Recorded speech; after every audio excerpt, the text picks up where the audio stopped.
관우가 왔다. 형님, 잘 왔습니다. 이렇게 말하고 싶지만 너하고 맺은 인연은 다 끝났다. 아니 무슨 말이냐 그게? 알지, 시시를 떼지 마라. 조조한테 붙어서 잘 먹고 잘 사는 거 다 알아. 이게 배신자야. 엄마 장비야. 시끄럽다. 커리 형님이 거들고 계시는 원소의 군대를 박살내게 누구냐? 장비 장군님, 잠깐만요. 아니 형수님. 관우 장군님은 저를 보호해주려고 마음에도 없이 조조를 도왔던 것입니다. 뭐? 이렇게 천리길을 달려 여행을 가는 것도 어딘가에 살아있을 형님과 장비 장군님을 만나고 싶어서였습니다. 관우 장군님의 속뜻을 왜 모르십니까? 그랬구나. 역시 관우 형님은 다르네. 형님, 의심을 품어서 죄송합니다. 용서해 주십시오. 내 녀석 성님이 급한 건 여전하구나. 근데 너 형님 소식 들은 거 있나? 소문에 듣자니 형님이 백마 전투에서 조조에게 승리를 안겨주는 바람에 원소를 따라가지 않고 어디론가 가버렸다고 합니다. 저도 막 큰 형님을 찾아 나서려던 참이었습니다요. 그럼 어서 찾으러 가세.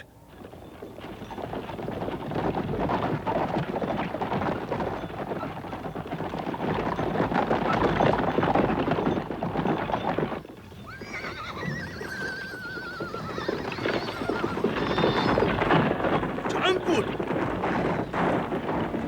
장군! 오, 미축! 건강하셨군요. 여기서 뭘 하십니까? 유비 현덕공을 따라왔지요. 에? 그럼 형님이 이곳에? 지금 안에서 쉬고 계십니다. 원소가 보낸 추격병이 목숨을 노리고 따라와서 이것까지 도망쳐온 것입니다. 형수님, 오 형님, 의형제의 결의를 깨고 형님을 위험에 빠뜨린 죄 어떤 벌이라도 달게 받겠습니다. 아니야. 아우들을 버리고 도망간 내 죄가 크네. 관우, 장비, 여와, 용서해 주시오. 형님. 여보, 이렇게 모두 한꺼번에 만나다니 꿈처럼 믿기지 않습니다. 다행이요. 정말 다행이요.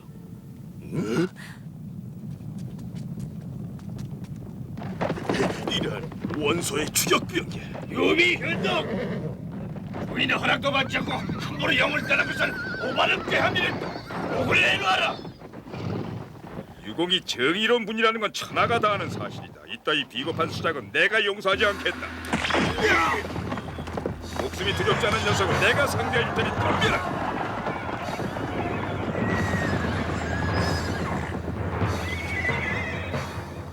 이렇게 만나뵈어 영광입니다. 그대의 의협심에 뭐라 감사해야 할지 모르겠소. 그대의 이름은 뭐예요?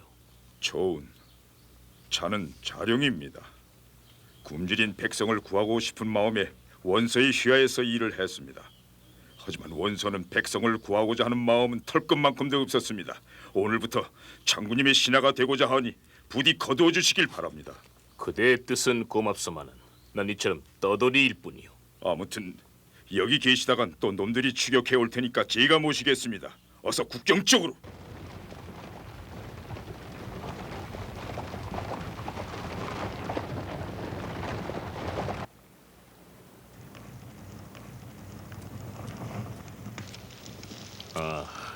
내가 왜 이렇게 어리석은지 모르겠구나.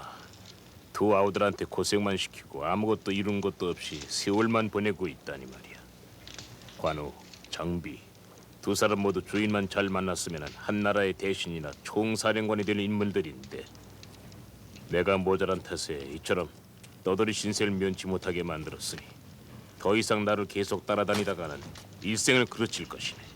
이제 그만 나를 잊고 마음껏 일을 하고 뜻을 펼 수 있는 주인을 찾아 떠나게.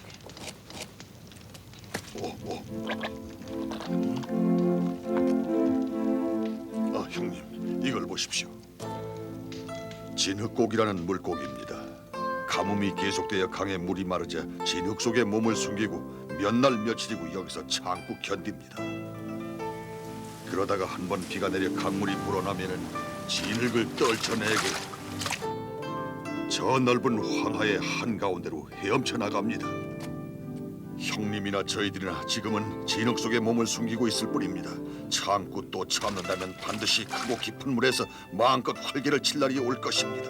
형님, 두 번 다시 약한 말씀 하지 마십시오. 관우, 그 말이 맞습니다. 하늘에서 비를 부르기 위해 일단 형주로 가시는 게 어떻겠습니까? 형조로? 그렇습니다. 형주는 땅도 비옥하고 태수인 유표는 성정이 부드러운 인물이며 덕을 갖춘 사람을 각지에서 불러 모아 도움을 준다고 들었습니다. 카카의 이름을 들으면 반갑게 맞이해 줄 것입니다. 형조라.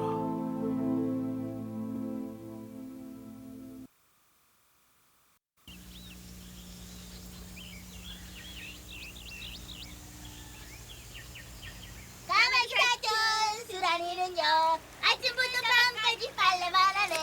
하루 종일 문지르고 씻어내고 못생긴 얼굴은 그래로래요.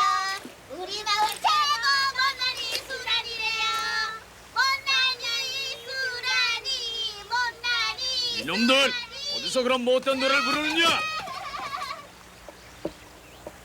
불쌍해라. 애들이 재밌게 노는데 왜 혼을 내시는 겁니까? 아니 뭐라고? 네 흉을 보고 있었단 말이다. 어때서요? 난 원래 못생겼는데. 아까 그 아이들은 내가 못생겼다는 걸 있는 그대로 솔직하게 말한 거려? 그게 어째서 흉을 본다는 거예요? 훌륭한 대답이로구나. 네 이름이 무엇이냐? 어머나, 여태 모르고 계셨어요? 제 이름을요? 수란이라고 해요. 수란이라. 제가 선생님 옷을 빨아들이는데 이름을 모르시다니 정말 너무하시네요. 오호 그래.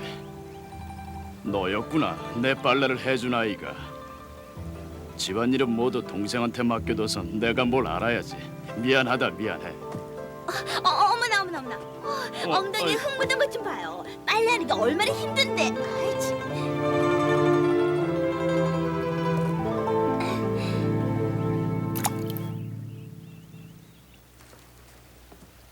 공명, 오늘은 좀 잡았나? 어제나 오늘이나 변함이 없다네. 오랜만에 재밌는 얘기 하나 듣고 싶지 않나? 이 형주의 재미있는 얘기가 어디 있나? 유비현덕이라는 인물 얘기네. 오래전부터 태수님 댁에서 기식을 하고 있는 이름 없는 장군인데 최근에 신야라는 마을에 대관직을 맡았는데 평판이 보통이 아닌 모양이야. 농사 짓는 사람이나 장사하는 사람이나 그 사람을 위해서라면 목숨도 내놓겠다고 할 정도니 알만하지 않겠나? 장차 형주를 등에 업고 일어날 사람은 그 사람뿐이라고 해도 될 걸세. 자네가 전부터 말하던 세계로 나눠진 천하의 한 조각을 쥘 인물일지도 모를 일이란 말이네. 어떤가? 한번 만나서 그를 도와주는 게, 응? 먼저 찾아가고 싶은 마음은 없네. 게다가 지금 내가 제일 눈여겨보는 사람은 바로 저 아이네. 아드님을 보셨다면서요, 유공? 오늘은 그 일을 축하하며 마음껏 마셔봅시다. 그렇게 말씀하시니 부끄러워 숨고 싶습니다. 무슨 말씀을? 또 신야성에서 그대의 좋은 평판이 들려와 나도 얼마나 기분이 좋은지 모르겠어. 얼굴색이 불편해 보이는데 무슨 걱정이라도 있으십니까? 솔직히 말씀드리면은 옛날 전쟁터에서 말을 달릴 때는 이 다리에 살이 붙을 데가 없었는데 요즘에는 이렇게 뚱뚱하게 살이 쪘습니다. 인생을 반 이상 살고 자식도 봤습니다마는 대장부가 해야 할 일은 변변히 하지도 못한 채 편안한 생활에 젖어 있는 제 모습이 하도 측은해서요. 누구나 고민은 있게 마련이지요. 저도 지금 머리를 썩히는 일이 하나 있는. 아버지, 손님인 유비현덕에게는 신야성의 대관으로 일을 하게 해주면서 자식인 저한테는 왜 연기 하나도 나눠지지 않는 겁니까? 너무하십니다. 손님 앞에서 무례하게 이게 무슨 말버릇이냐? 이 녀석을 데리고 나가거라. 이거 놔라! 이거 놔! 놔라 말이야! 머리를 썩힌다는 게 바로 저 아이 일이요. 후처가 낳은 아이인데 버릇도 없고 제 마음대로입니다. 나도 이제 나이가 들어 몸이 약한데 만에 하나 지금 당장이라도 내가 어떻습니까, 유공? 내가 죽은 뒤에 공이 이 형주를 맡아 다스려 주시지 않겠습니까? 천만의 말씀입니다. 전 자격도 없습니다. 게다가 저는 오래전에도 한 나라의 주인으로서는 통솔력이 모자랐던지 번번이 실패만 했었습니다. 아니요, 나라를 다스리는 사람은 그대처럼 훌륭한 인덕만 갖추면 문제가 없어요. 나라를 다스리는 통솔력은 옆에서 도와줄 사람을 찾아 그 사람에게 맡기기만 하면 될 일이야. 수경 선생을 한번 찾아보는 게 어떻겠소? 수경 선생이요? 사마휘란 노인인데 이 형주에 모여드는 학자들은 모두 그분의 문화생이라 할 수 있을 정도로 훌륭한 분이요.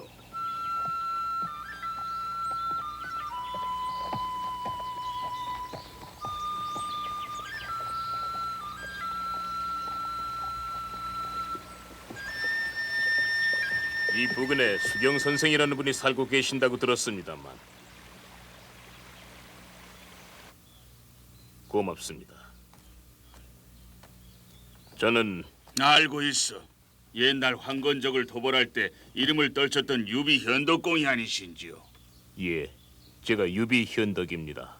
실은 뭐가 궁금한지도 압니다. 공은 훌륭하고 큰 뜻도 가지고 있는데 어째서 세상은 공을 받아주지 않는지, 자신의 어디가 잘못된 건지 그 해답을 찾으려고 나를 찾아오신 게 아니신지요? 말씀하신 대로입니다. 선생님, 제게는 사람들 위해 쓸만한 재능이 없는 것입니까? 그건 조금도 부족함이 없습니다. 하지만 훌륭한 인재를 가신으로 데리고 있지 못합니다. 외람됩니다마는 제게는 관우와 장비, 조은 같은 일기당천의 호걸들이 목숨을 바쳐 충성을 다해주고 있습니다. 그 사람들은 모두 장수들이지요.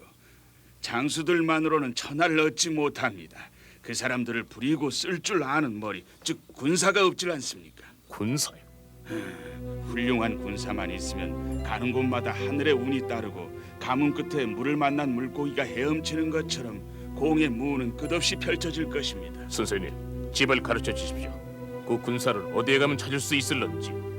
이 형주에는 저마다 최고라고 생각하는 사람들이 많긴 합니다만 봉룡이나 봉추를 따를 만한 사람은 없겠지요. 그 봉룡, 봉추라는 사람들의 이름은 무엇입니까? 때가 되면 공 앞에 나타나겠지요. 그럼요, 그럼.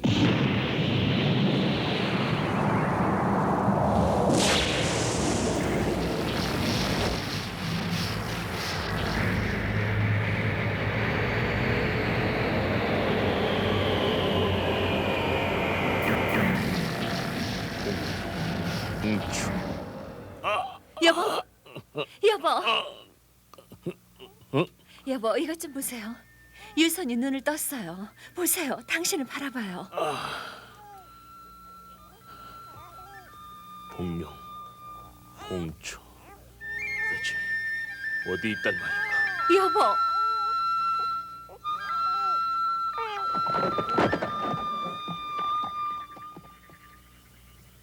실례하겠소.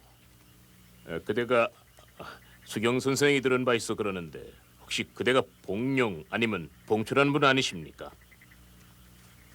아니요. 난 그만한 큰 인물이 아닙니다. 서서라고 하는 일개 가난한 서생이죠. 학문을 하신다면은 그럼 그들이 누군지 알고 있겠구려. 부탁이요. 봉룡, 봉추라 불리우는 두 분은 어디 사는 누구인지 제발 내게 좀 가르쳐 주시기 바랍니다. 어떡하죠?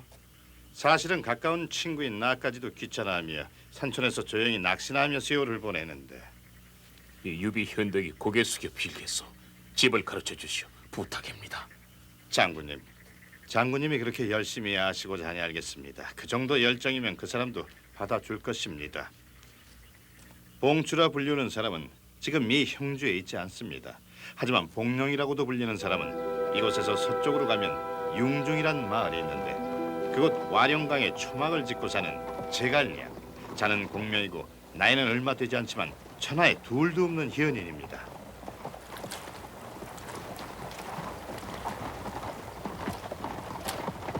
얘야, 이것이 융중이라는 마을이냐? 네, 그렇습니다. 제갈공명이라는 분이 살고 계시는 와룡강이라는 곳이 여기 있다고 들었는데 그곳이 어디? 저기입니다. 저기 보이죠? 그게 선생님 집이에요. 하지만 선생님은 지금 계시지 않아요. 어딜 가시고? 저도 몰라요. 그럼 기다려야겠고. 소용없습니다. 선생님은 한 번 나가셨다 하면 한 달씩도 넘게 있다가 오시니까 돌아가시는 게 나을 거예요.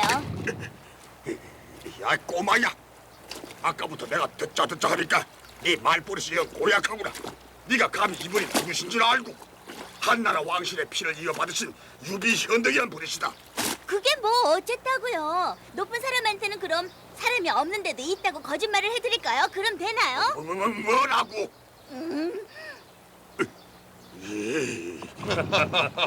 장비 아무래도 네가 안 되겠다. 형님 다음에 다시 오기라고 그만 가시죠. 그래. 얘야, 선생님이 돌아오시면은 유비 현덕이라는 사람이 뵈려고 찾아왔다라고 꼭 좀 전해줘라. 알았어요. 그 대신 다음에 오실 땐 빨래하는 거 방해하지 말아주세요. 저 녀석 참 버릇하고는.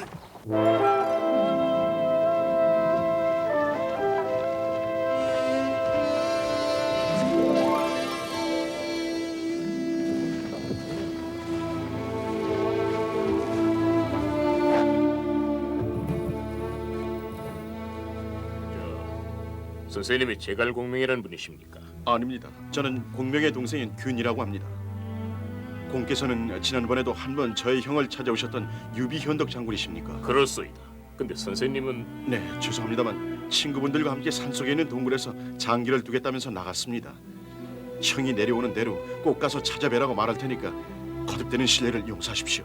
아니요. 우리가 다시 찾아오겠소. 그렇게만 전해주시오. 알겠습니다.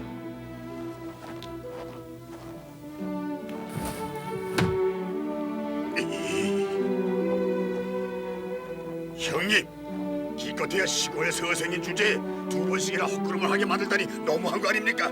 마을 사람들을 족쳐서 어디 있는지 알아올 테니 잠깐만 기다리십시오. 그만둬라 장비. 선생에게 우리의 성의를 보이려고 일부러 눈길을 걸어오지 않았느냐? 헛걸음이 아니야.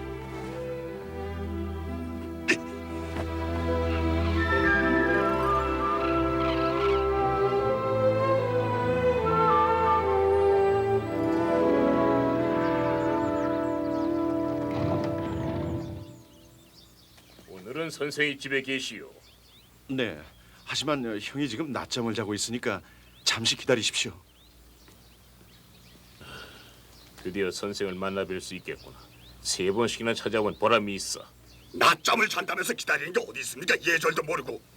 괜히 많이 아는 척하지만 사실은 머리가 텅텅 비어서 형님을 만나는 걸 일부러 피하는 거 아닐까요? 그 말이 맞는 것 집에 같습니다. 불을 확 질러버리면 놀라서 튀어나올 겁니다. 정 참지 못하겠다면 너희들 먼저 돌아가거라. 나는 몇 시간이고 기다리겠다.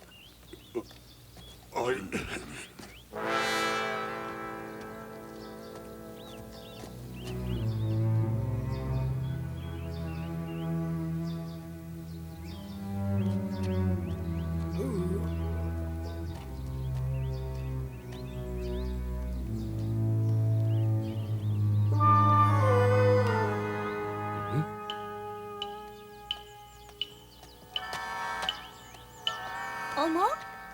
깨우시지 왜 가만 섰어요? 아니다. 선생님 손님 오셨어요.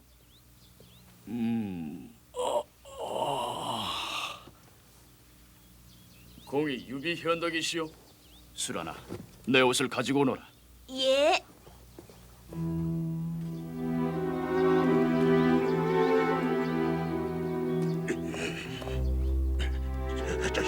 형님, 저 녀석을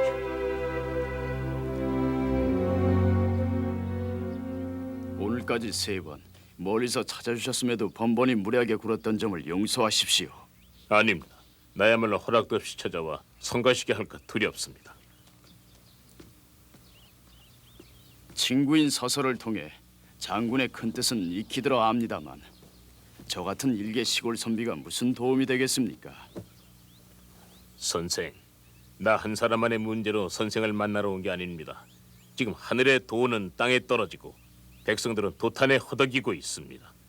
미력 하나마 이 유비, 난세의 정의를 바로 세우고자 깃발을 들었으나 아는 게 모자라 이루는 것 없이 세월만 보내고 있습니다. 앞으로 무엇을 어떻게 해야 할지 제발 그 가르침을 주십시오. 국토의 북쪽을 차지하고 있는 조조는 100만 대군을 거느리고 괴하를 등에 업고 전국을 호령합니다. 말하자면 하늘의 운대를 탔습니다. 이곳에서 조조를 능가하기란 쉽지가 않습니다. 또 남쪽에 있는 오의 손책은 장강의 도움을 받고 있지요. 말하자면 땅의 기운을 차지하고 있어 이 오와는 경쟁이 아니라 우호적인 관계를 맺는 것이 가장 좋은 방책입니다. 장군이 지금 나라를 일으키고자 한다면 방금 말씀드린 북쪽과 남쪽은 버리고 먼저 각 나라와 교통이 가장 편한 이 형주 땅을 발판으로 확고히 다진 후 그 다음에 서쪽에 있는 청나라로 나아가는 게 안전한 방책입니다. 촉은 원래 산세가 험해 국경을 지키기가 쉽고 안으로는 비옥한 토지가 천리에 펼쳐져 식량과 물자가 풍부한 곳입니다. 이 총나라를 장군이 가짐으로써 북의 조조와 남의 오 이렇게 천하를 셋으로 나누어 다스리면 무익한 전쟁도 끝나고 백성들의 고통도 사라질 것입니다. 이런 시대가 오면은 장군이 품은 하늘의 정의는 저절로 북쪽과 남쪽의 두 나라로 흘러들어갈 것이고 마침내 장군의 인덕 아래 온 세상에 복종하는 날이 반드시 올 것입니다. 천하를 셋으로 나누어 다스리는 것이야말로 제가 찾던 것입니다. 하지만 선생의 발판으로 삼으라고 하신 이 형주는 제가 오랫동안 신세를 짓고 있는 유표 태수의 영지입니다. 어떻게 은혜를 원수로 갚겠습니까? 유표 태수는 머지않아 돌아가실 분입니다. 태수의 뒤를 이을 유정은 지도자가 될 인물이 아니고 머지않아 장군의 힘에 의지할 것입니다. 청나라에도 유장이라는 태수가 있지 않습니까? 유장은 나이도 어리고 조조나 오나라에 맞서 싸울 힘도 없습니다. 장군이 형주를 잘 다스려 명성이 높아지면 그쪽에서 먼저